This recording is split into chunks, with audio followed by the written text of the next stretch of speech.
And welcome back, everybody, to another episode of Bubba the Bloom, episode 132.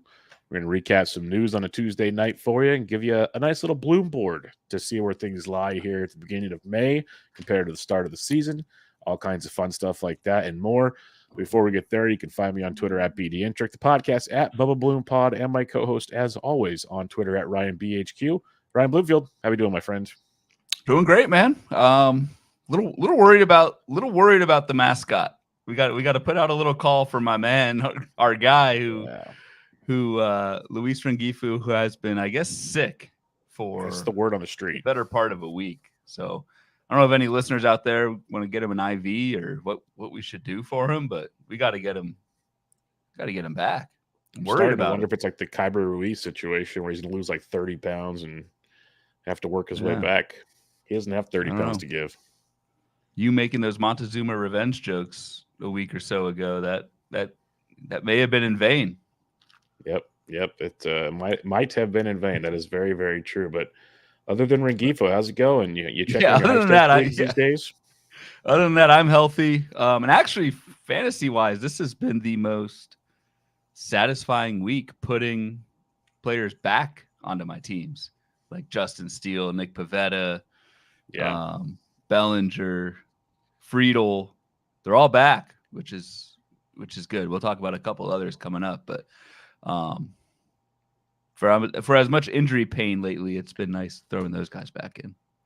Yeah, like you said, we'll talk some more. There's a couple more guys coming back. Bellinger came back on Tuesday, and a few more guys we'll talk about. Even some aren't on the list. If you check out my Substack, I wrote them up already for tonight, that there's about 4 or 5 more guys starting rehab assignments this weekend. So, like, it's really going to be nice coming up here if things keep going in the right direction, where we might feel normal for a little bit before stuff gets rough again. Maybe we'll see. Till they all come back too early and get hurt again. And pretty much, because most of these are like soft tissue injuries and stuff. So we know how that goes. But until then, we wait and see. But let's hit up on some of that news here, Mr. Bloomfield, and we'll start with one that took place on Tuesday evening before we recorded. Willson Contreras is going to be out 6 to 8 weeks with a fractured arm because he was not taught properly how to stand far enough back from the batter in the batter's box and took a swing from JD Martinez off of his arm. So he is down and out for quite some time. I don't think I've seen that before. You see plenty of catcher's interference or whatever, where just the swing kind of just nicks the glove. JD Martinez just straight got all arm and was not, in my opinion, was not JD's fault. I know he was kind of getting beat up over it, but Willson was just way too far out there. So it sucks. I think given the time frame, Willson Contreras is probably a drop. Maybe if you've been fortunate injury-wise in 15s, you can maybe hold on to a third catcher. That's always tough, though. I mean, it's time for your guy. It's time for your guy to shine, Ivan Herrera. So, it's your time, kid. You got about a 2-month window to really show people what's up. So, I'm hoping he does, because he looked real good at first, and he's kind of been slumping a bit. So he's got a long leash right here to see what he can do, and I'm looking forward to it. So, I know he was dropped in some leagues recently, so you might be able to get some Ivan back. The only caveat, like in 15s, the return value on catchers on the bench are not great right now. So the 0 from Willson Contreras might be better than your other options. So it's definitely league dependent. Let's put it that way. Yeah. Yes, that is true. There are times where a 0 catcher, especially in 15s, is better than. I'm trying to pull catchers' names off the top of my head. It's not my forte. Maybe we'll go Omar Narvaez. Better than starting Omar Narvaez every day. Hat tip. Like a Freddie Fermin might be out there. Patrick Bailey's might have gotten dropped soon on the concussion IL. Stuff along those lines you can kind of take peeks at and see what's out there. Jan Gomes is starting to play better again while Miguel Amaya struggles. Maybe jump on that train. There are a few. Corey Lee, I think we talked about recently. That could be one to take a peek at in Chicago. So there are options out there. 2 hits tonight, Corey Lee did. So, and even Ivan Herrera himself is only 39% rostered in NFBC 12-teamers. So in 12-teamers, go for them. Yep, go get them, folks. Make it happen. Some good news now. After we started out with that, I mentioned Bellinger earlier, returned and went deep on Tuesday night. Seiya Suzuki is heading to Iowa. Rehab assignment Wednesday, Thursday, with the expectations of returning Friday, at the latest Saturday, for the Chicago Cubs. So we might have Seiya back this weekend, Bloomfield, which feels oh so good. Would absolutely be one of those guys that I was referring to earlier that I cannot wait to get him back in. It sounds like Seiya is going to rehab, like 2 games and then be back Friday, maybe Saturday. So that is sweet. Again, I'm just like tarnished, I guess, from too many injuries. I just hope it's not too early. Hope it's not too early coming back for Seiya Suzuki, but he has dealt with something like this before, so you would think he knows when to come back. It's probably the end of Mike Tauchman's stint, somewhat productive stint in right field near the top of the lineup for the Cubs, but we will welcome Seiya back with open arms. We will welcome Seiya back with open arms. Bush had the walk-off on Tuesday night. Maybe Bellinger goes to first base, and we see some more play in the outfield. There are scenarios because Bush has not been playing well either. He had his hot streak, and that's kind of cooled down quite a bit. Ian Happ's playing bad, but Happ isn't going anywhere. So no, it'll be interesting to see how that plays out because Christopher Morel's amazing, and no one's touching him. So they can fit. I mean, Bellinger DH tonight. Bush could stay at first. Pete Crow Armstrong in center. Like that. Maybe PCA can be the one that goes. Yeah. Yeah, he hasn't been overly impressive. I think they do too. He hasn't, and his defense is really good, but I don't know. We'll see. We will see. Mason Black made his debut on Monday for the Giants. I just wanted to highlight it because people might see the stat line of 4 1/3, 5 earned, 4 strikeouts, and be like, "Oh, this guy's horrible." There's a little more to it. I'll let Ryan talk about it first because he kind of, had a little skin in the game. Of course. Yeah, there's more to this one with Mason Black. Yeah, so in Tout Wars you can pick up. It's not like an NFBC thing where they have to be called up. Tout Wars you can pick up really any minor leaguer at any time. The caveat is they have to be in your starting lineup for that upcoming week. So when I saw the news that Mason, I'm going to keep trying to call him Tyler Black, when Mason Black was called up on Sunday, I took the plunge, went like $40, I think unopposed. I don't think anyone else in Tout bid on Mason Black, but looked really good, I thought, against a tough Phillies lineup through 4 innings. Actually, it was a cool start too because he's from he went to Lehigh. He grew up a Phillies fan, and his whole family was there and friends and all that. It was a pretty cool moment until the 5th inning when he kind of got blown up. And the big thing was in the minors, Black, I don't think had pitched over 5 innings or over 75 pitches, 70 pitches like that. So he was running right up against that limit. Black was in that 5th inning, and that's tough to do against the Phillies, who are just on fire right now. So agree. The box score does not do justice for what Mason Black, how he looked. I'm not saying this is going to be like a Christian Scott or some super high ceiling guy, but I think Mason Black could be a pretty decent like mid rotation starter for the Giants and for our teams. Yep, I agree, and that's what I wanted to bring up. Is it was around pitch like 71 or 72 when things unraveled, and eventually the kid's got to grow through that. There's no doubt about it. But like Ryan said, it was the Philadelphia Phillies in Philadelphia. Not to mention he probably had a little adrenaline in those early pitches, which would be different than a regular start. So I'm really curious to see how he throws on Saturday at home in San Francisco against the Reds. That should be a fun one. So the kid's talented, should stick around for a little bit. They need innings. They need innings badly. So like I would be good with a 6-man rotation, honestly, to extend things throughout the season for these guys. But we'll see what the Giants decide to do. And Black should stay up until at least Blake Snell comes back, who will be throwing a live batting practice here in a couple of days before they said he might not need a rehab start, but he might. I think he'll need a rehab start. It's just me. But we could see Snell back next week, and that makes the Black thing more interesting. But time will obviously tell on that one. That's probably my biggest worry is that Black goes back to AAA once Snell returns, but I don't know. I'm hoping that he's here to stay for the fact they made a 40-man spot for him. That's kind of my thought process. They could have left him off the 40 if he's only a 1 or 2 start rental. So that makes sense. That's my goal on that one. All right, Stephen Kwan, Cleveland Guardians, out 4 weeks with his hamstring injury, so a month for those keeping track on the calendar.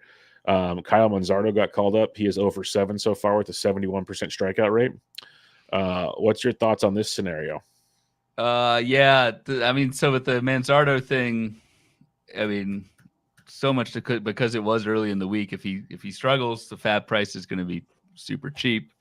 He's great. That price is going to be crazy. And he has struggled, like you said, with 5 strikeouts and 7 at-bats, which is quite bad. I don't know, like Estevan Florial is leading off against right-handed pitching right now, which, you want to amass at-bats, but do you want to amass Estevan Florial's at-bats? I don't know. Maybe I'm being a little too harsh on him. No, I'm not. Nope, I'm not. Never mind. No. So from that aspect, I don't see much there. What do you do with Kwon? It's 4 weeks, so I try to hold. It's like the old the kind of rule is a month or less. I try to hold. Month or more, we have a discussion. So I'm looking to hold for Kwon because he was playing very, very well. You're not going to be able to replace that. If he can come back in a month and you can survive till then, you're going to be happy to have him back. So I'm trying to hold on Stephen Kwon. He was running. Yeah, you wonder how much he'll run coming back. It was only 3 for 6 on the base pass, Kwon was, but I agree. Especially 28 runs and a 353 batting average. Yep. Like that's awfully good. I try and hold as well. That's very, very good. As they'd say, Wyatt Langford is not very, very good so far. He will be someday, just not yet. He went on the IL with a hamstring injury. He's going to be out 4 to 6 weeks because they said it's between a grade 1 and a grade 2 hamstring strain. So he hits the IL. He's been playing very, very poorly. Would you drop Wyatt Langford? I would. Yeah, I would too. And it's been just taking a wider view on prospects. I think it was Wyatt Langford and the 2 Jacksons, Jackson Churio and Jackson Holiday were I believe 3. I hope I'm not leaving someone out. Probably Junior Caminero. Maybe Caminero, who, the Jacksons and Wyatt Langford. It's been a bad year to, at least so far, invest in rookies. Our strategies work so far. No upside. Yes. So the counterpoint to that would be like, and this isn't the same thing, but this is like, look at all the 22-year-olds who have just taken a huge leap forward with MLB experience. So yes, we avoided like Wyatt Langford. We avoided Jackson Churio, Jackson Holiday. We also avoided, maybe speaking for myself, Gunnar Henderson, Ellie De La Cruz. Yeah. I know there's a couple, like Ezekiel Tovar is another example. A few other like 22, 23-year-olds. CJ Abrams, not avoided, but there has been that like, so while the top prospects this year have struggled, the like second-year MLB top prospects from a year ago, as a whole, have been pretty damn good. Jordan Walker notwithstanding. But you know what I'll counterpoint that with? You know what some of those guys did last year? They finished strong, showing us they can do it, which is our argument, saying all along, prove it to me. Yep. Like Gunnar Henderson, I think, proved it in the end. I don't think we expected him to be this good. Same with CJ Abrams. 2 to 3 rounds later, 2 to 3 rounds later, we're probably interested in Gunnar Henderson. It was just, we didn't think he'd be this good type thing. Yep.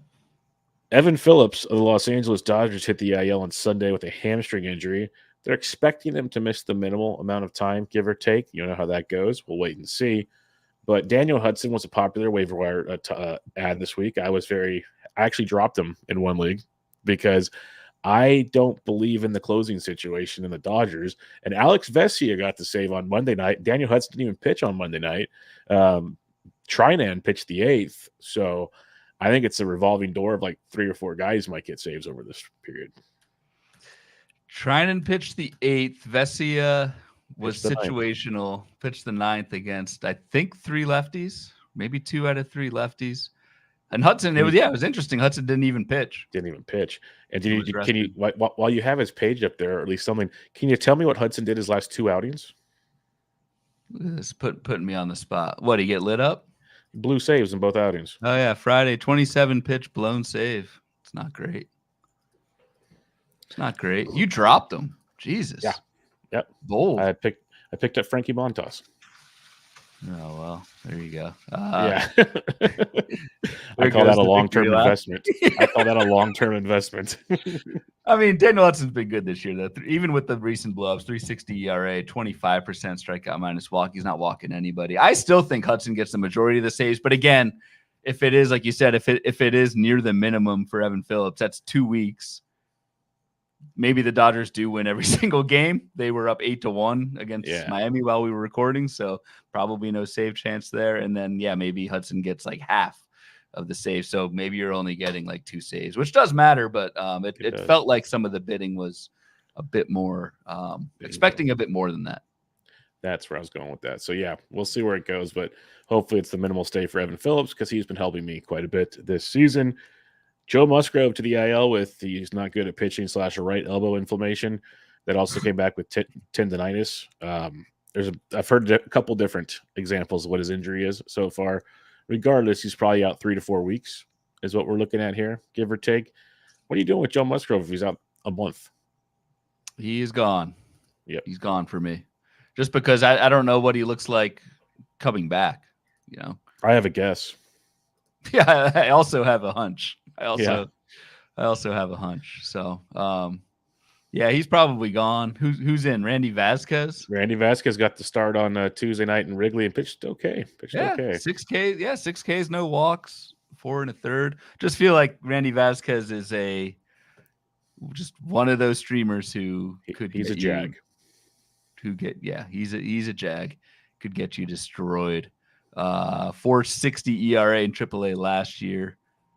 Did not pitch well in AAA this year in 15 innings. So Randy Vasquez, a jag, and you don't want jags. I remember he came up with the Yankees. He'd have a couple outings where you're like, okay, this is good. Then you have a couple like what just happened outings. He's got strikeout upside, but he also has control issues that turn into home run issues and turn into a problem if he's not on. So that's always my concern with Randy Vasquez. Lou Bob, more good news here. See, we're going back and forth with you guys here. Good news, Luis Robert, he's expected to start a rehab assignment at the end of this week, and they're expecting him back by the middle to end of next week. Like, he's progressing very nicely. So Luis Robert can be back on your fantasy squads if you're patient enough to hold him, which most people were, but not all. You could be getting him back next week. Yeah, most people weren't. I actually, so for our Bloom board exercise tonight, when we'll get there, but when we talk about the ADP fallers, I actually took out all the injured guys because that's doesn't make for great podcasting.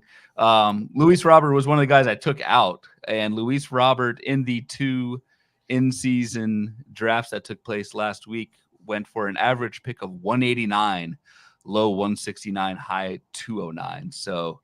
At least in those 2 drafts, and we'll get into what those were in a little bit, the room had kind of given up on Luis Robert. And it sounds like we'll see. If there's the king of the I came back, but I'm still hurting day to day.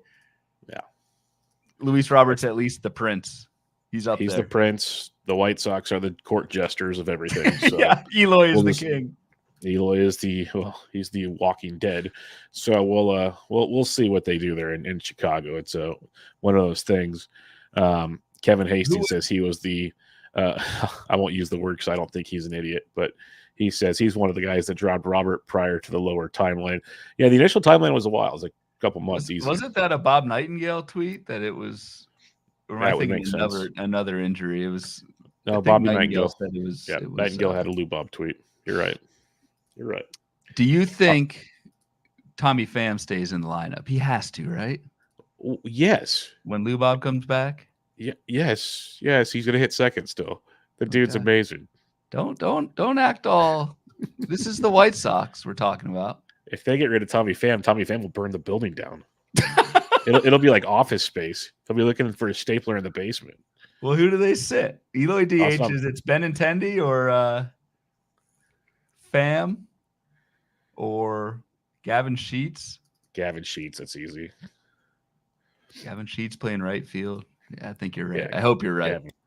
It better be. If they get rid of Tommy Pham, that will be one of the most comical things on the face of the planet.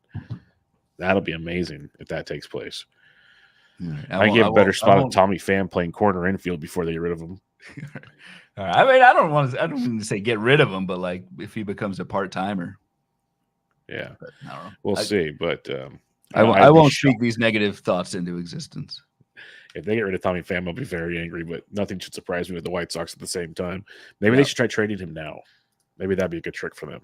Start trading Tommy Pham now, and see how we could see the good Doc Mike Carter go nuts on Twitter when the White Sox do something else so much fun like that. Trey Turner, this one sucked. Trey Turner's out 6 weeks, hamstring injury. 6 weeks. That's a pretty severe injury if it takes 6 weeks to heal. Plus, he likes to use his legs. So, what's your thoughts on this scenario? It's like very difficult to drop a first or early second round player. So I'm not saying that's what you're doing, but 6 weeks is a long time. It is, but yeah, you can't cut bait. At least I can't unless you have just severe injury problems. I do worry. I mean, I've said this about Quan. I do worry about the running game when Trey Turner comes back. That lineup is so good. At least right now, I don't think he even needs to run. And yeah, so Edmundo Sosa, shortstop. He's played more. He's playing more. The guy I wanted to throw out to you, Whit Merrifield's playing more through this. The Whit, 2-hit Whit. Yeah, like he's hit safely in 2, 4, 7 straight games that he's been a part of, with 3 stolen bases, got a home run. Does this interest you at all? Yeah, it does. If he starts playing. Yeah, I'm thinking there's something there. Like he's played in like 3 of the last 4, 3 of the last 5. If he starts playing even more regularly, that could be. I think he'll play for sure versus left-handed pitching, but something to keep an eye on, I think. Yeah, no, that is a good call because, yeah, Merrifield has played the last 2 games against righties, left field, second base. So, yeah. Bottom of the lineup, but I don't care. Not in that lineup. That's cool. I'll take it. Exactly. Sign me up. So, just want to throw that name out there because he's available on a lot of waiver wires, and that could be a nice little month-long Whit run in that one. So, yeah, I mean, he's 35. He's up there, but you never know when. Yeah, you go on a stolen base binge, and Philadelphia will run. So. 100%. So someone to keep in mind on that one. Last bit of news I have here, and there's plenty of news going around these days, but since we've last talked, Ryan, Luis Suarez was traded to the San Diego Padres for 4 prospects. We don't have to go into all of that unless you really want to. But Luis Suarez, stud player, going to DH a lot for the Padres. Like, it doesn't really have any impact, I guess, on his fantasy value, but I guess maybe if we find somebody on the Marlins worth the darn, I don't know.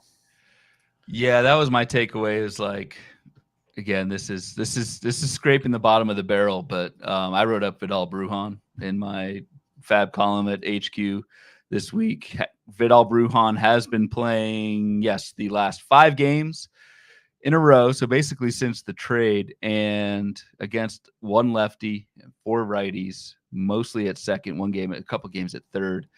I'm not saying this guy's, Vidal Brujan has done basically nothing in his career in the major league level, but this is a guy who was I want to say like top 20 consensus fantasy prospect. And he's still, the hell old is he? Oh no, he's not 35. That's Whit Merrifield. He's 26.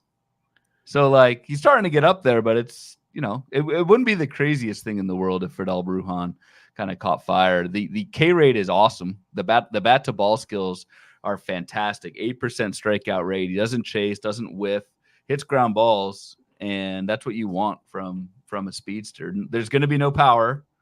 Not going to be many RBI or hell even runs with Miami, but if you are challenged for bags, and this isn't, like I said, this isn't totally a one-trick pony with Vidal Brujan, I think the batting average could be okay. I know this is a little bit of a stretch, but at least he's at least worth looking at with a good week this week.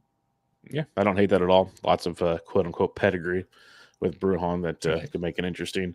I'm already scared for when Jazz gets traded because he's leading off and playing very well right now, like very well. So he's going to get traded somewhere and probably hit like 7th, and I'm very scared. You think he gets dealt? Oh, yeah.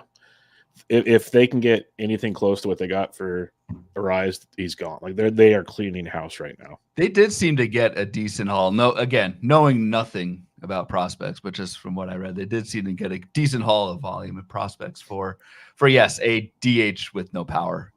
So yeah, they're doing the volume over like quantity over quality thing because they need so much quantity, which makes sense for them. Like if 1 out of every 4 hits, that's a good thing for them scenario.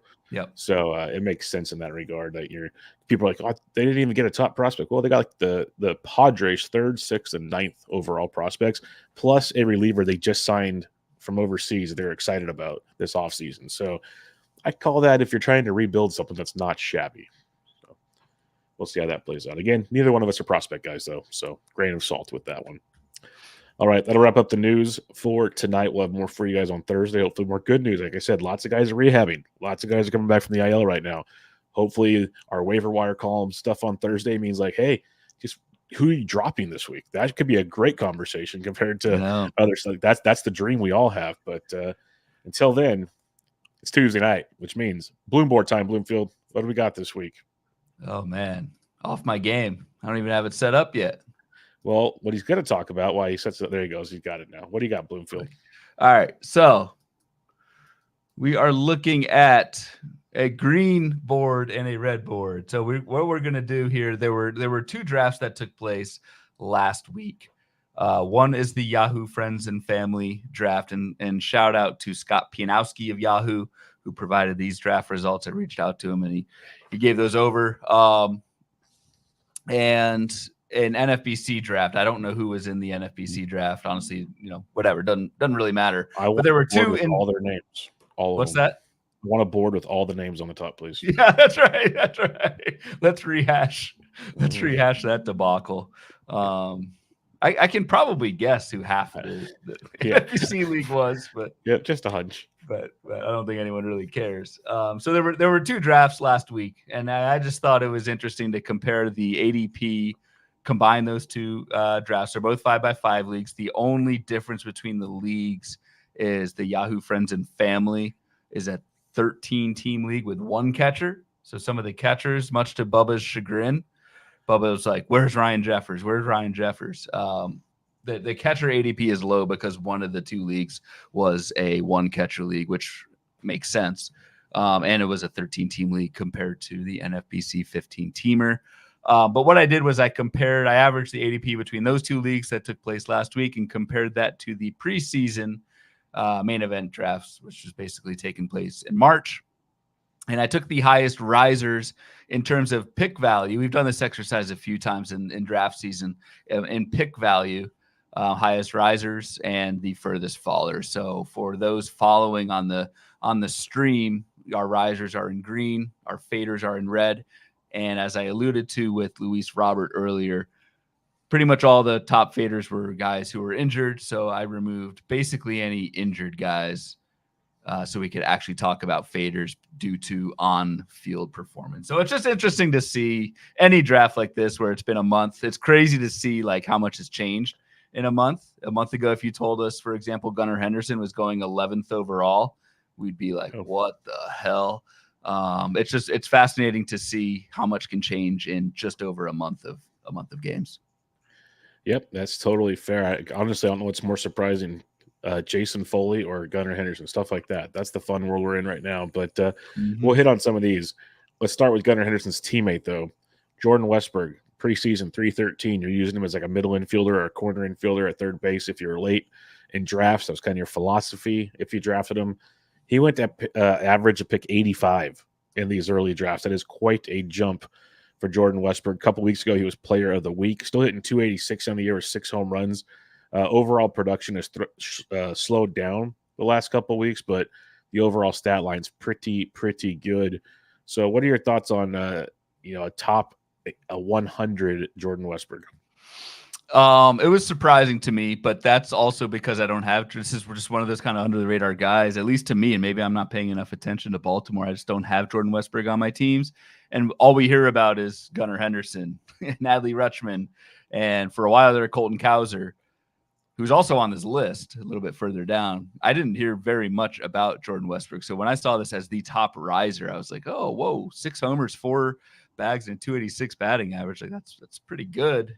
Hitting for power, 10 barrels for those 6 homers. And Baltimore is letting Jordan Westburg run, which is great. He's 4 for 6 so far on the base paths. But kind of like you alluded to, Bubba, it's been a little bit up and down. Jordan Westburg had a hot week and then didn't have a, last 7 days. I know we're splitting hairs at this point, but that's going to happen with prospects.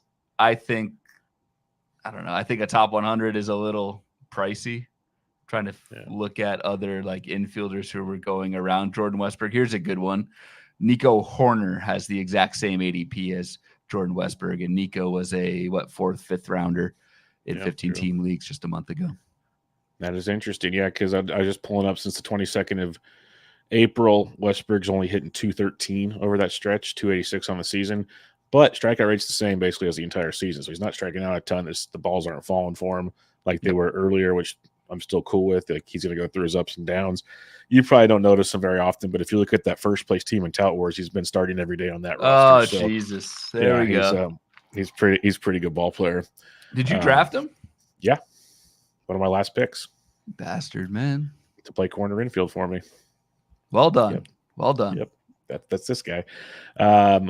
Jason Foley. I joked around about it because I don't think many people were looking to draft Jason Foley unless you were doing a total spec with one of your last picks in a draft. His 445 ADP says all of that in one. Like in 12s, you draft 360 players, folks. So if you're in 15s, he barely makes the cut if we're going there. 128 ADP in these two midseason drafts. And that's because Jason Foley has been the lockdown closer for the Detroit Tigers. He's racked up 9 saves already this season, decent ratios. Strikeouts aren't bad. What are your thoughts on this one, though? Because it's still a Detroit Tigers closer, which doesn't leave me feeling great. And he's scuffled a bit over his last few outings where there's been rumblings of Alex Lang coming home. Yes, and Alex Lang, I think, pitched. I don't have the scoreboard up for tonight. I don't think I'm not sure if it was a save situation. No, they were up 4, the Tigers were, but I think Alex Lang pitched the 9th tonight with a 4-run lead, and Jason Foley has not pitched since May 3rd, so it's been 4 days. So I don't know what's going on there. Maybe it's nothing. I think I don't have the closers going around Jason Foley, but that seems a little too rich for me, given the history of Jason Foley. Yeah, that seems a little excitable on that one. Another one that seems a little rich for me is Ronel Blanco. I know he's been great this year. Not going to deny those numbers, for crying out loud. He's throwing a no-hitter. You drafted him now, you don't get the no-hitter. Let us remember that. 2.09 ERA on the season, 4.18 xFIP. Almost a K per 9. What's your thoughts on Ronel Blanco, who it took him until his age 30 season to break out? Yeah, and I don't know. Yeah, I'm not buying this. I'm not buying this. The Sierra for Ronel Blanco, it says he has pitched more like a low 4s ERA guy, including that no hitter, which isn't bad, but like Nick Lodolo is the next starting pitcher going after Ronel Blanco, and I'd rather have Nick Lodolo all day long, every day of the week. So yeah. Justin Steele, well, that's not really fair, but Justin Steele is the starting pitcher going ahead of Ronel Blanco. I say that's not fair because Tanner Houck's at 136. I see on this sheet. I'd take Tanner Houck. Yep, agreed. I just think Ronel Blanco still has a double-digit walk rate, a league average swinging strike rate, doesn't really throw strikes that much, a 13% strikeout minus walk. Like, this is a guy who's just living on an extremely low BABIP, extremely high left on base rate. And like you said, Bubba, it's a 30-year-old Ronel Blanco. I think we know who this guy is. Yep, I'm with you. And Joe Arrico mentioned he has a 185 BABIP and 89.5% left on base rate. There's a lot of things that point to trouble ahead, folks. Trouble ahead on that one. Yep. Wouldn't be surprised if we see him on a Bloom board later on this season. That involves some movers and shakers and certain. Probably stats. Not a good one. Probably not a good one.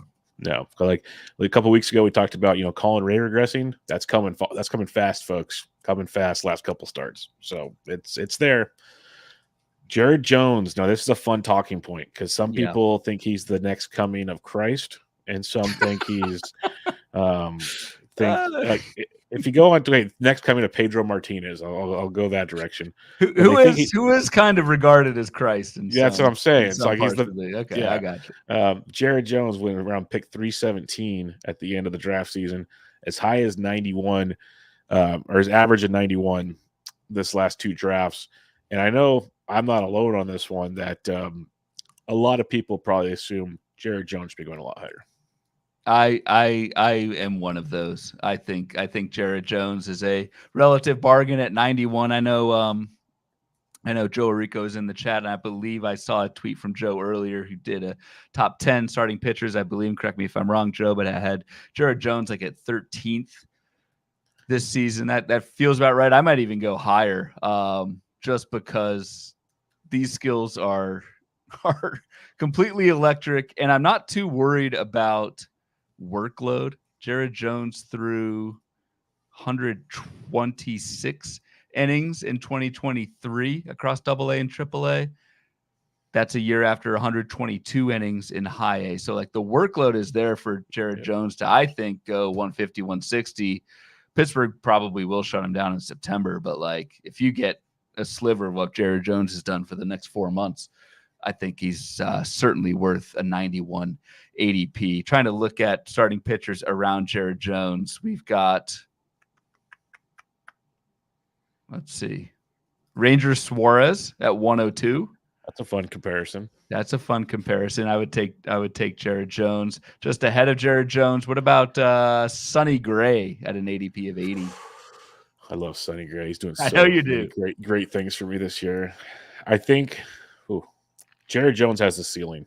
I'd probably go Jared Jones, but that's real close. Sonny Gray's just old, reliable out there, and his strikeouts are up this year. I should do a board on it. Jared Jones has a 19% swinging strike and a 28% ball rate. That's impressive.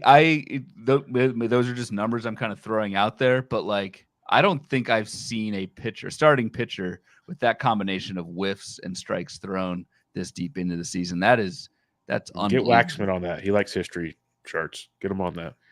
No, I'll pass. All right. MC says Jones has been Strider. He leads MLB in K-Walk and Sierra this year. Yep.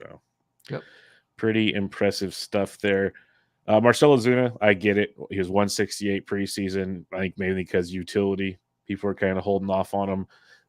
People said, screw that. You got up to 49 because he's hitting everything under the sun. One of the few guys, we talked before the show about the Braves offense.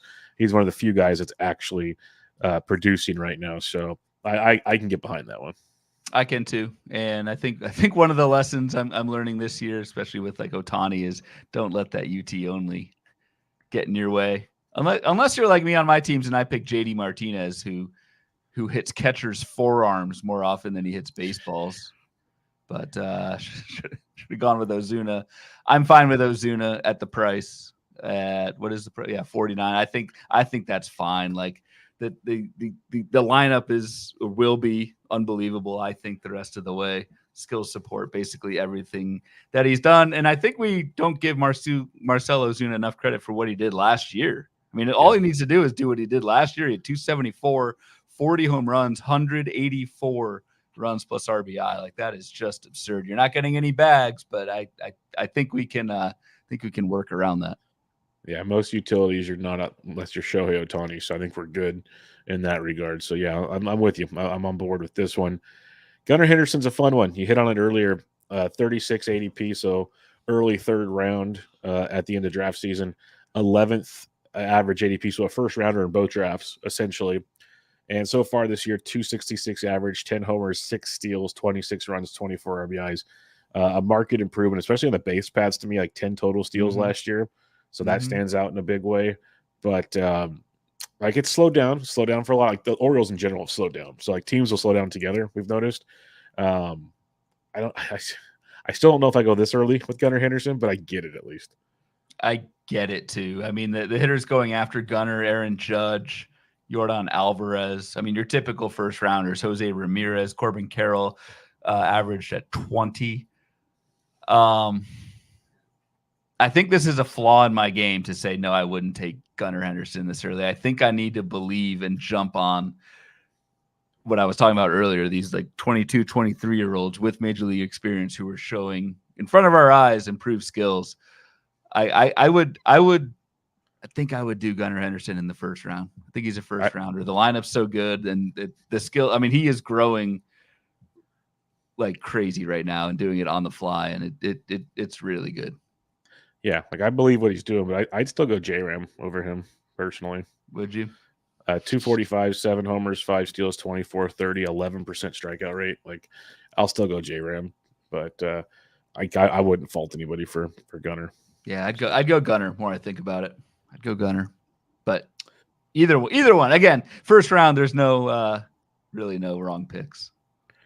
Bryce Terang's getting the bump because he's running like crazy. But as a whole, if you look at Bryce Terang's profile, it's kind of the literally the holes in the swings we've talked about with Bryce Terang. He's actually still hitting 301. I thought that dropped even more, so that's not bad. Only 2 homers, 14 steals. He's doing it with the steals and the batting average. Not sure how sustainable that'll be all season for him with a 340 BABIP, but I guess anything is possible. But to go as high as 109, thoughts? I mean, is he playing against lefties still? Or playing against lefties at all? I shouldn't say still. He did not start the most recent one. Like, I think you're getting a platoon bat with no power, very little power. Yep. And to spend a top 110 pick on that, I don't think I would do it. I think you're buying the best 5-6 weeks that Bryce Terang will have this season. And in these leagues, you don't get those stats. Agreed. I think it's a lot of that, and people are valuing his steals a lot, and steals should be valued. I'm not going to discount that, but I think we saw the peak stretch of what you're going to get from. Like, I wouldn't be shocked if he has 14 steals the rest of the season, if he platoons. So let's keep that in mind. He should get more. He should get like 20 or so, but keep that in mind.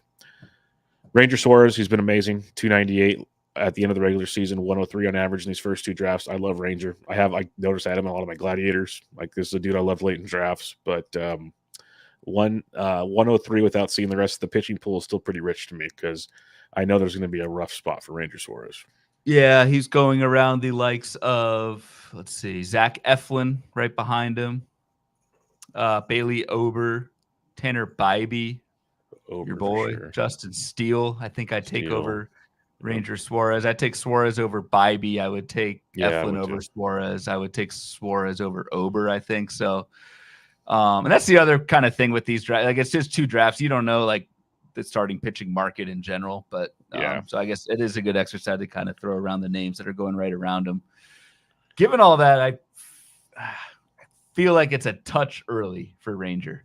Yeah. I feel like it's a touch early, but I don't know, man. Like, the improvements in the walk rate are legit.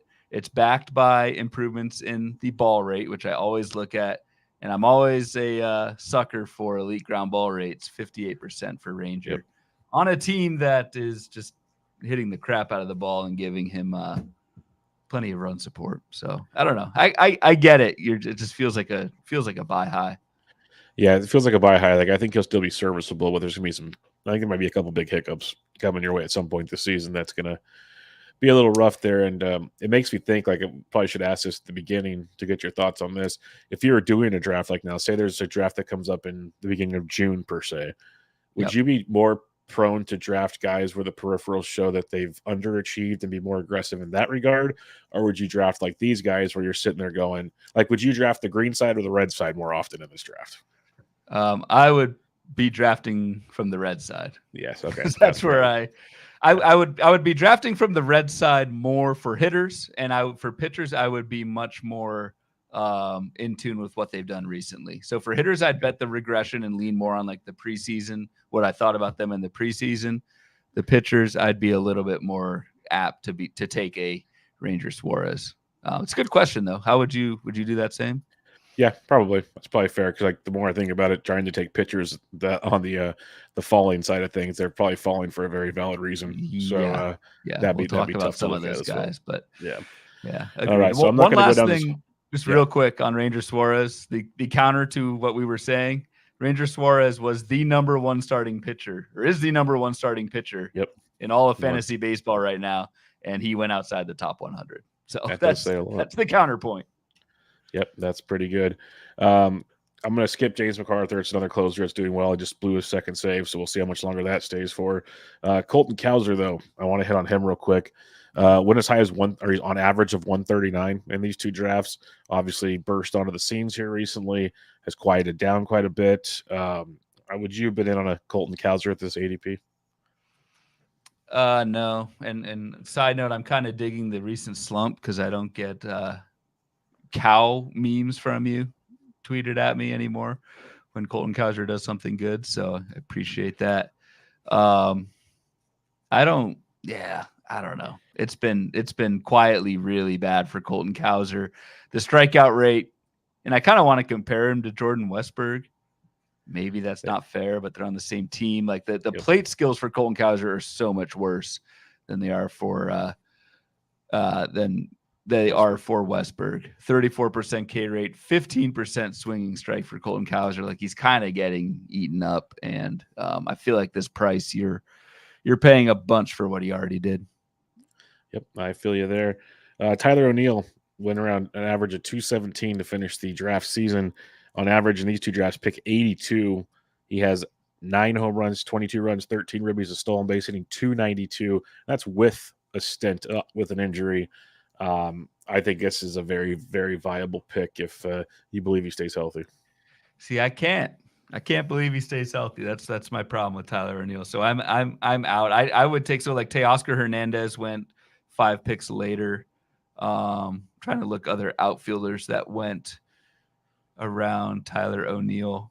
Jazz Chisholm went 71, so like 10 picks earlier. Kyle Schwarber, which these are 5x5 average league, so in 72. Yeah, I'd probably stay away from that one too. Probably would do. I don't know. I'm probably out on O'Neill at that price, but that could come back to haunt me pretty quickly. He has been awesome. It's just the health. You know who else has been awesome is Mason Miller, who went on an average of pick 68 over these new drafts. Not sure if you saw the quote, but they asked him if he'd have a light show at the Coliseum, and he said, "I hope not, because the lights might not come back on." I thought that I did not hear that. Oh, it's glorious stuff there. It's great watching the future Major League remake just take full form against the ownership on live like interviews now. But Mason Miller at pick 68, I think he's justifiably one of the top closers off the board. I don't know who else went ahead of him closers wise, but Mason Miller I think is the real deal. And that's what I'm looking at when because again with single drafts like this or just 2 drafts, you just don't know when closers were going. It was Edwin Diaz at 46. I take Mason Miller. Evan Phillips at 52, pre-injury, of course. Emmanuel Clase, 58. Mason Miller. Josh Hader, 64. Mason Miller. Mason Miller, 67. I'd take Miller over all of them, I think. So is he your number 1 closer? Probably. I haven't done any like rankings in season, but I think so. Like the argument I can understand people saying is how many games will the A's win? Well, right now, folks, they are winning. So, he's. Hey, can you tell me right now how many saves does Edwin Diaz have right now? You can count them on one hand. I saw someone. I forget. It may have been the Guilds. Somebody tweeted that. Well, it wasn't Mason Miller. Well, never mind. Kyle Finnegan has more saves than Edwin Diaz and Josh Hader combined right now. Yep. Finnegan has I think 11 or 12. Edwin Diaz has 5 saves.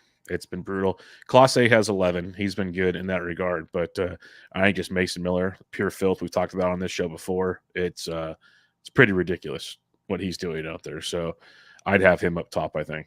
But I think I'd go Clase number 1 still, but that's fine. I could see an argument there, but man. Whew. But dude, imagine 6 weeks ago saying Mason Miller's your number 1 closer. Yeah, would have gotten laughed out of a lot of rooms. Yes, you would have. By me. Yep. We know how well that goes. So yeah. Exactly.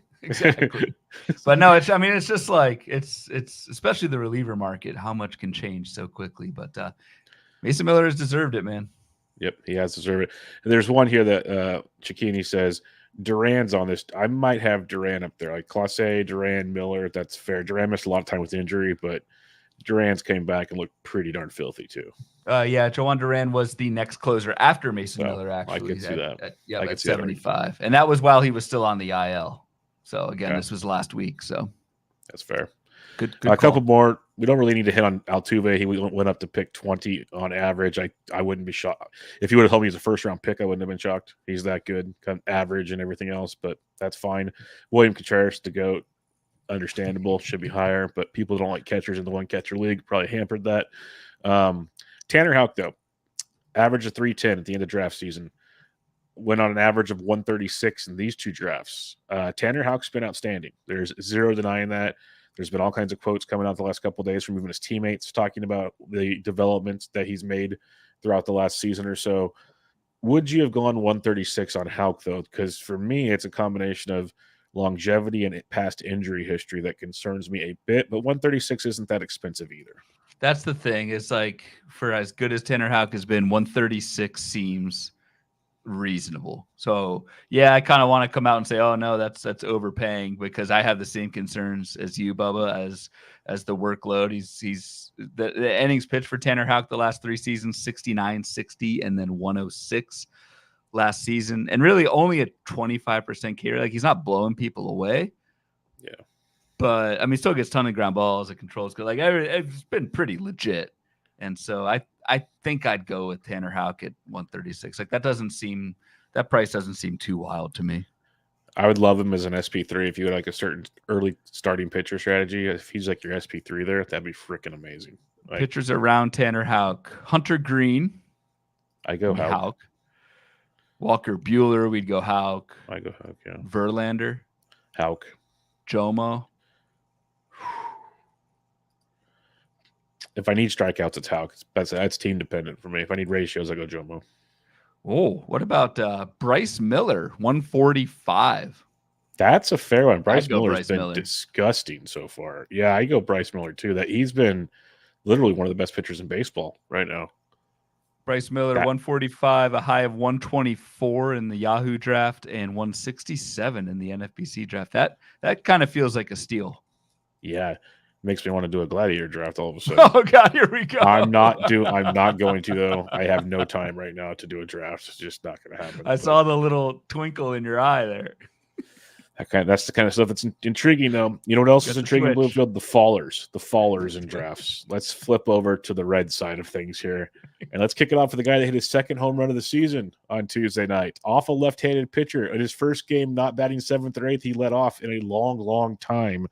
And that is when Corbin Carroll, who had an ADP of around 8 at the end of draft season, he had an average pick of 20, same as Jose Altuve in this early season.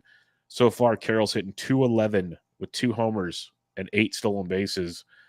I wanted nothing to do with Carroll in the first round this past year. I want nothing to do with Corbin Carroll in the second round at this point in the year. So I'd just be out. Me too. I'm just too worried about the shoulder. Granted, Corbin Carroll has looked better. You just mentioned the home run off a lefty. I think the other night had a couple balls in triple digits exit velocity. So like maybe something's starting to come around there. I would just rather take, the hitters going right after him: Austin Riley, CJ Abrams, Matt Olson, Bryce Harper. I'd take those guys over Corbin Carroll right now. I just worry if it wasn't for the shoulder, I would just say this is a cold streak and he'll be fine. Also, if it wasn't for the shoulder, Corbin Carroll would not have an ADP of 20, and I don't think he'd be this bad. So no. So that's the thing. Is like we talk about it even in our preseason stuff here during drafts. Like when you want to take your chances, take them later in drafts, not early in drafts. It's kind of like we already know there's an injury situation here, most likely. So yep, be careful. Chris Bassett, this is a fun one. ADP of 120 in the regular season, 235 in season, and it's been a rough go for Bassett, who most of us said, "Oh, this is just steady Eddie. He's going to hit you innings, good ratios." That has not been the case.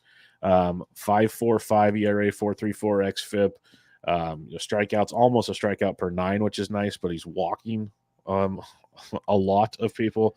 It's been a very rough go for Chris Bassett so far, who looks like a shell of himself, Bloomfield.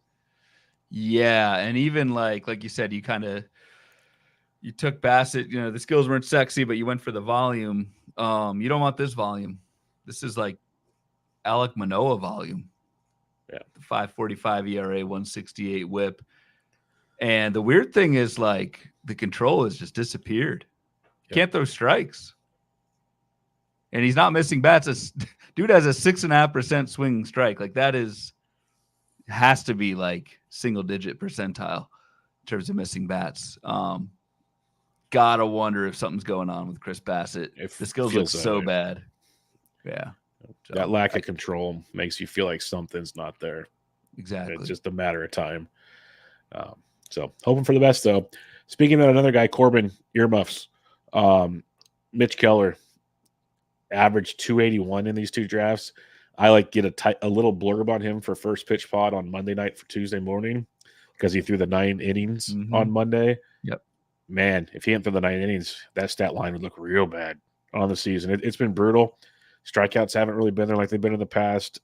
Ratios are not elite like we'd hope for. It's more the old Keller than the new Keller. Let's put it that way.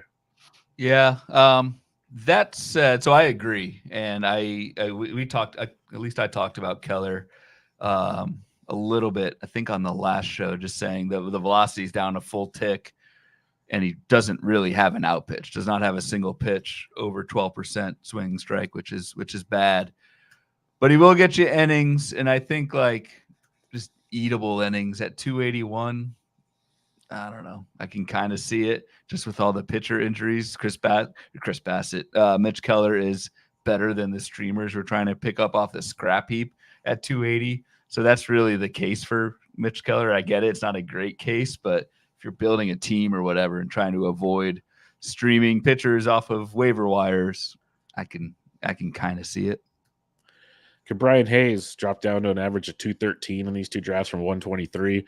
Dude's got a 53% ground ball rate, 1 homer, no steals. He's reverted back to Eric Hosmer, per se, than the guy we saw at the end of the first half last year. And that is very troublesome to me. But we saw him flip the switch last year. So I'm like trying to hold out optimism. But, man, a 2% barrel rate, it's just dreadful across the board. Yeah, and no stolen base attempts. Dealt with, I forget what type of injury, but has been dealing with an injury a little bit for this year, but and the strikeout rate. What's that? Back injury. Yeah, that's scary. It's probably why he's not running.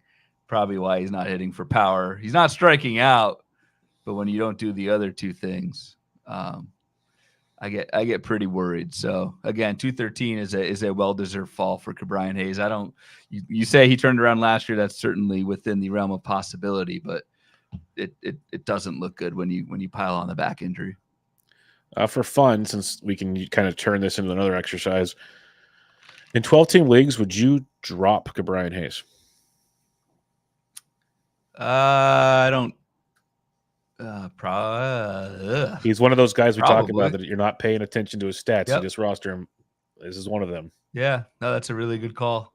I don't know what third base. That's my cop out. I don't know what third base replacement level is, but it's probably better than what Brian Hayes. Would you rather have Jordan Westburg or Brian Hayes? I mean, Jordan Westburg. That's an option in some leagues. That's why I'm asking. Would you rather have Jose Miranda or Brian Hayes? Jesus, Miranda's getting close to 300 right now. Yeah, I'd go Miranda. Last one. Would you rather have Josh H. Smith or Brian Hayes? I go with the H. Yeah, that's kind of where we're going then. So there's a good chance Hayes is a drop, folks, in your shallower formats. Now who's going the hitter, the two hitters above Brian Hayes in these two drafts at 210 and 212? Two of your favorites, Thairo Estrada and Logan O'Hoppe. I would take both of those guys in a heartbeat. Why did they go so late? Interesting. Not in the room, man. I know. That's fair. I'm just curious. That's one catcher league, O'Hoppe. O'Hoppe went 133 in the NFBC and went 292 in the Yahoo. Okay, that makes sense. That checks out. That makes sense. So can't explain Thairo, though. No one likes Thairo. We do. No one likes Thairo. No, they don't. He's actually playing pretty well right now. Craig Kimbrell, he's struggled. I don't have a whole lot there. Michael King, I want to get your thoughts on here. Went on an average of 206 in these two drafts, which is very, very interesting. Outside of a really good start against Milwaukee, he's been kind of getting hit around a bit. Strikeouts have been okay, but the walks have been a big issue with Michael King. I think both of us kind of we liked him, but we had our concerns with him because he's never done this before type thing this year. What would you do in a draft like this?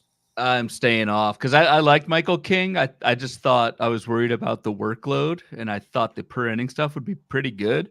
Michael King's almost halfway to the innings pitch total of what he threw last year. 42 innings through 104 last year. And so you think you conceivably get 140 maybe. He's already pitched a third of his innings, and I know this doesn't count for this league, but I don't see the per inning stuff turning around very quickly. And so this is not the same pitcher that we saw in New York, and you tack on the workload concerns that I had entering the season, and I think I'm out. Yeah, I'm with you there 100%. Rodon's the guy we were both kind of out on. I want to ask you about Zach Eflin, though, because that's a guy I know you do like in Zach Eflin, or at least in draft season. You like Zach Eflin. I want to speak for you now. ADP of 65 to end draft season. in these two drafts, he had an average of 105. What are you seeing when you look at Zach Eflin? Because like he's doing okay, but not what we saw last year, to put it nicely. He's fine. I really like this price. Eflin 105. I still think he's a borderline top 15 starting pitcher. Really, the skills aren't too far off what we saw last year. If you look at the swinging strike and the ball rate, and Eflin, I know it was against the White Sox today, but pitched today, 7 innings, 1 run, only 3 Ks, but no walks. I think he'll be fine. All right. What if I told you can get a batting average of 234 with 4 home runs, 13 runs scored, 15 RBIs with a 12.7% barrel rate and a 55% hard hit rate, which is enticing, but a 50% ground ball rate to really top it off. And you could have got him in a pick of 33 to end the regular draft season, or at even 52 in these redrafts. And his name's Vladimir Guerrero Jr. I think 52 is still too crazy. Vlad drew the ire, I think, more than any other player when I tweeted this out leading up to the podcast. God, he just looks so bad. He looks so bad. I agree. I don't think he's a top 50 player either. I probably wouldn't go there until 60, 75, something like that. Joe Rico, Vlad stinks. Yep. That's your resident Jays guy. He spoke for the crowd. Now, this one, there's going to be surprises every time we see a Bloom board, Ryan. This one stood out to me in a massive way. Andres Munoz had an ADP of 64 at the end of draft season. Okay, maybe that's too early. It's a 5-6 turn and a 15, whatever. But all the way down to 97, which seemed crazy to me. Like, we know he's the primary closer, but he'll work more high leverage. Matt Brash isn't anywhere to be seen. Like, Munoz is still getting saves. He got like 2 last week alone. To see him drop this far, was that very surprising to you? I think it's more just, I think the room kind of punted closers after the top guys. So like Alexis Diaz went 94. Clay Holmes, who I think already has over 10 saves, went 86. Ryan Helsley, 86. Munoz, 97. Robert Suarez went 102. So I think the room just kind of was not as aggressive on closers than the main event wildness before the season. That I think that's all this is. I think Munoz is, I mean, he's got like a 2 ERA. Yeah. And he's mostly the guy in Seattle. He hasn't had every 9th inning opportunity, but he's had most. And yeah, I think it's just the room pushing closers down. And then, like, when we look at the Minnesota or the Seattle rotation, they're going to give a lot of save chances, you'd think, on paper, compared to some other teams. Yes. Helsley might get traded, for crying out loud. Like, there's a lot of factors involved in my head, but who knows if my head's worth factoring anything. Tyro Estrada, we don't really have to talk about him because people think I'm a homer. Like, I still think 210's ridiculous, like beyond insane to me. But let's go to these last couple guys before we hit some listener questions here. Bo Bichette, ADP of 41 in draft season, down to 63 on these 2 drafts on average. And in reality, Ryan, 63 might be too generous for a guy hitting 189 with 1 homer and 3 stolen bases. He's only striking out 16%, which is nice, but a 2% barrel rate, that is not ideal. It's at a 53% ground ball rate. So I don't know, man. Is 63 even on the board? Agreed. It's been brutal for Bo Bichette. The 2 barrels is just awful. I don't think so either. I don't think I'd go for it here. So just, again, point of reference with Bo Bichette, 63 ADP, Anthony Volpe at 61. That's another 20. That's who I was thinking of earlier, that those 22, 23-year-olds in that second season taking a major jump forward. I would take Anthony Volpe over Bo Bichette right now. Okay. Yeah, Randy Arozarena. I know different position, but your guy Randy going at 62. Yeah, Randy's heating up too. Like I was never worried. At the end, Randy's a 2020 guy, year in and year out, so I'm fine there. How about this one? O'Neal Cruz versus Bo Bichette. They are right now. Oh, okay, never mind. No, it's fine. It's a good segue. I would say no on O'Neal Cruz. I would take Bichette because we're going to talk about O'Neal Cruz. He had a 47 ADP at the end of the preseason. Bichette had a 41. Now Bichette 63. O'Neal Cruz is 71. O'Neal Cruz is platooning right now. He's not even starting versus left-handed pitching. That terrifies me. But he's still been a lot better than Bichette. even if he plays half the time or the three-quarters of the time. downhill swing has been dramatic the last few weeks. Real quick, couple good notes that we didn't hit from Michael Cicchini and from Kevin Hastings in the chat. Bichette has one pulled fly ball all season, and Kevin says Bo is not pulling the ball. It's hard to pull fly balls when you hit a 53% ground ball rate. Like, what's with all these Blue Jays hitting the ball on the ground? This is insane. If you take one thing away from our pod tonight, you can't hit a fly ball on a ground ball. Yeah, come on, kids. It's physics. I'd take O'Neal Cruz over Bichette. I would. I don't think. I mean, even with the platoon, he at least has 5 homers, 3 steals, 7 barrels. He runs. He's hitting 244. Like, yeah, the strikeout rate is absurd, but like he's at least doing something. FPAS beer bet. Cruz versus Bichette, fantasy pros or fantasy Razzball play rater in a season. We're doing it. Yeah, I'm offering it up. Yeah, I'll do that.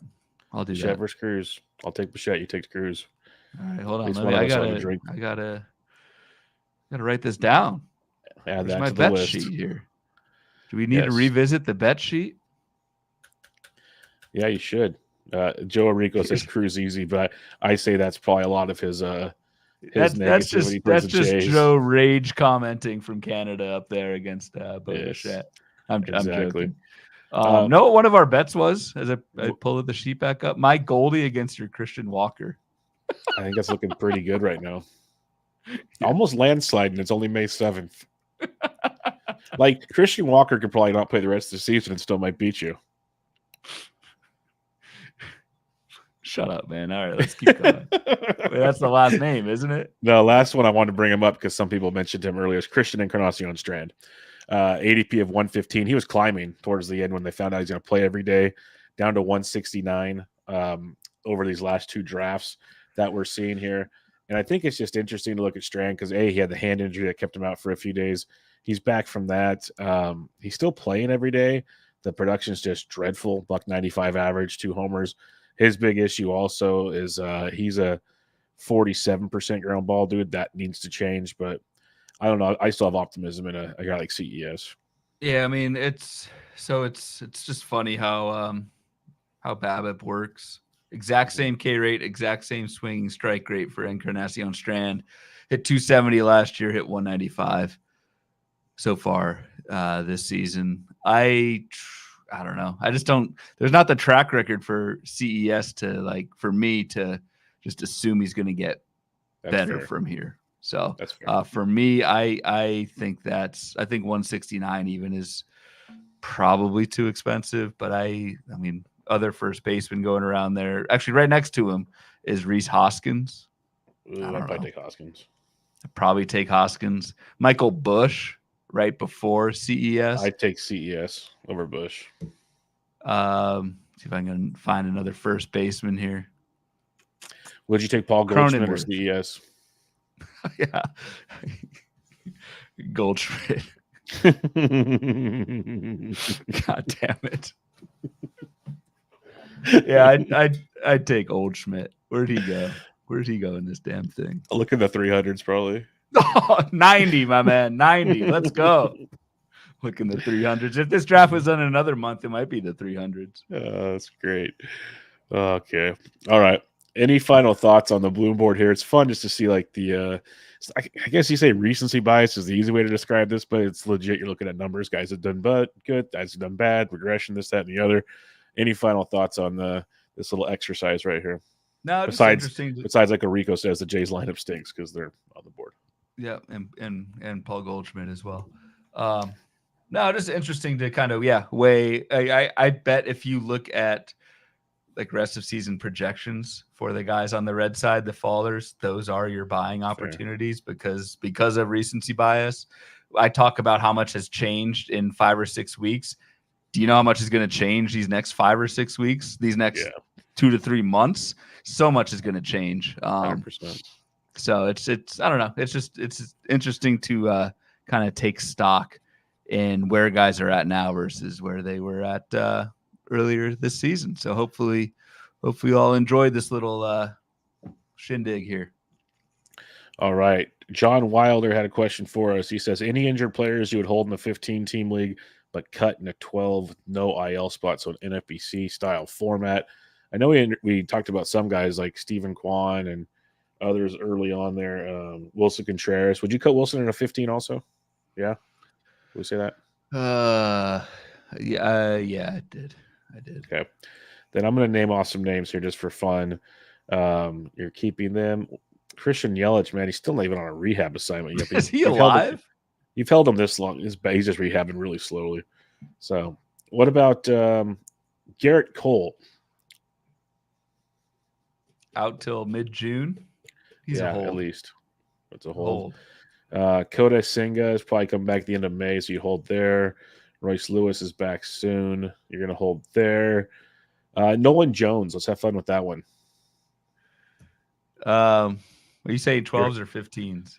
Well, would you keep him in 12 or would you keep him in 15s? Both? Not. What would you do? So the problem is I'm going to say hold for all these guys. What if you have 3-4 of them? That's where it's very dependent. Very, very dependent. Let's have some more. Tristan Casas. We talked about him before, but what would you do with Tristan Casas? I would drop Casas in 15s and 12s. Yeah. Merrill Kelly, drop them both. Yes, already have dropped. Okay. Him in 15s. Let's talk. Most of these guys I'm looking at are coming back really soon. Eduardo Rodriguez is still probably out another 4 weeks at least. Who? Eduardo Rodriguez. Cut. Yep, I already cut him when it happened last time.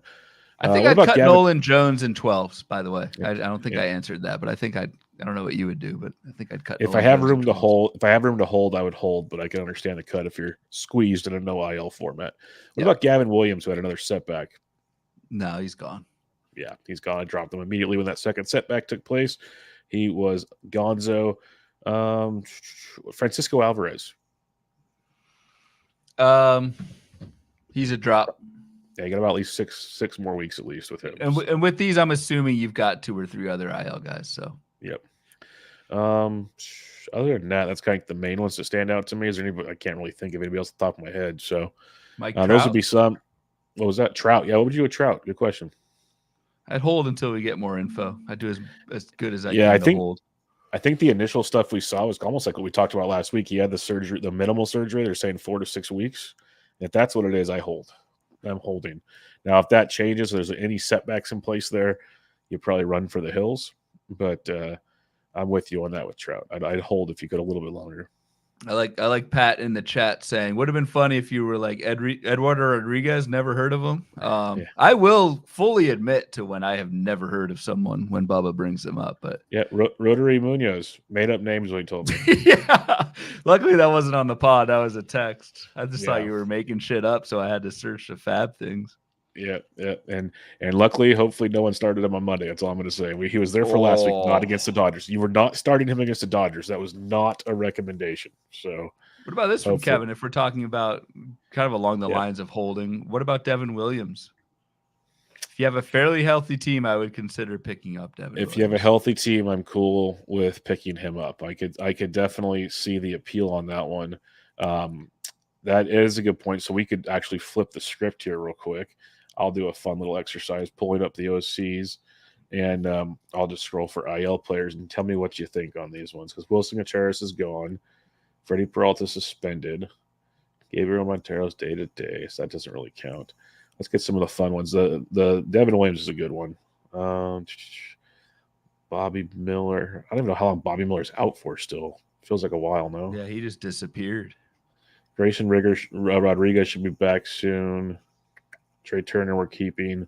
Lazardo's back soon. Javier's back soon. Ryan Pepio's going to the IL, so you don't want that. There's like a slew of them right there.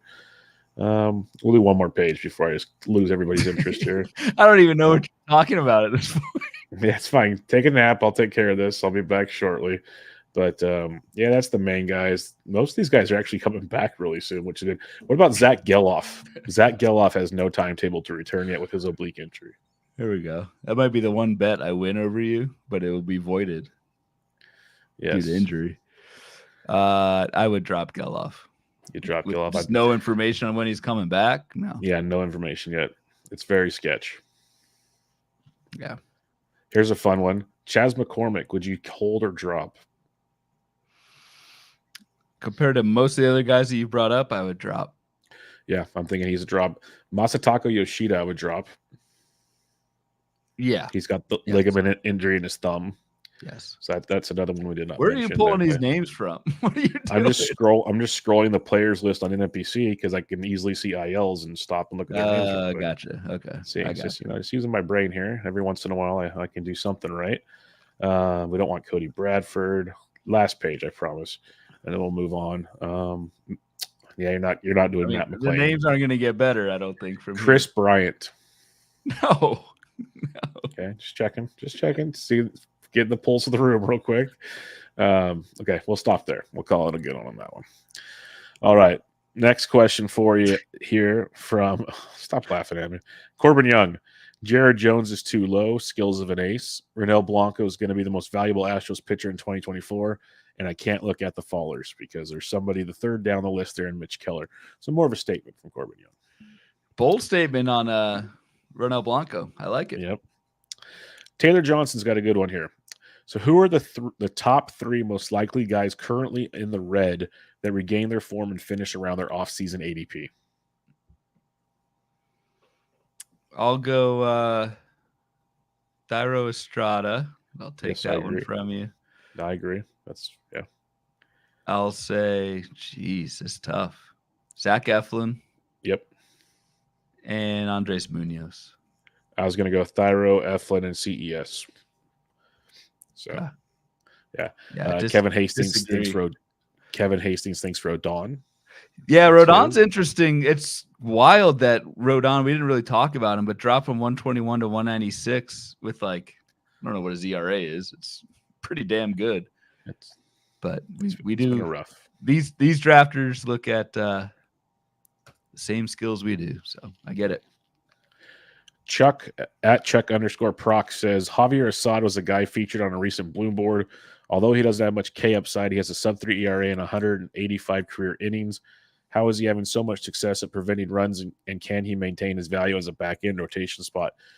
I'm just going to first say, Chuck, before Ryan gives you the actual stats here. We've talked about this for a long time. He's a very much pitch-to-contact guy, and he continues to get the job done because he limits the hard contact. I'm scared it's going to flip one day, but I have him in a lot of draft and holds. He's very serviceable. He's just I just don't think it's going to be great. Let's put it that way.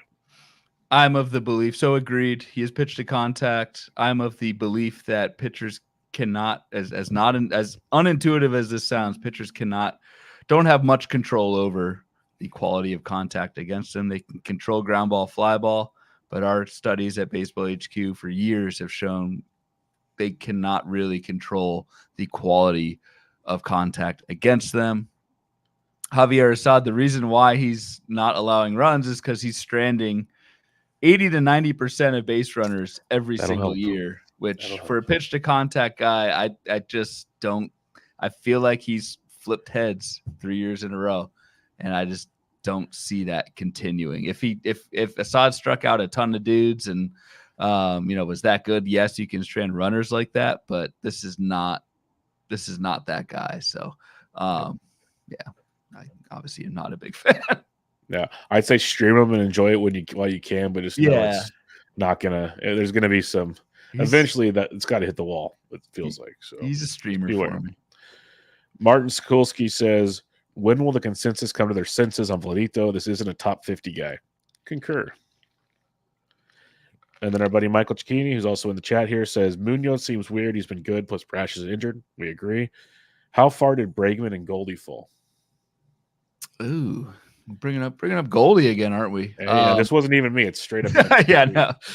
Goldschmidt 91. I forget what his preseason ADP was, but not too far. That's not that big of a fall. Off.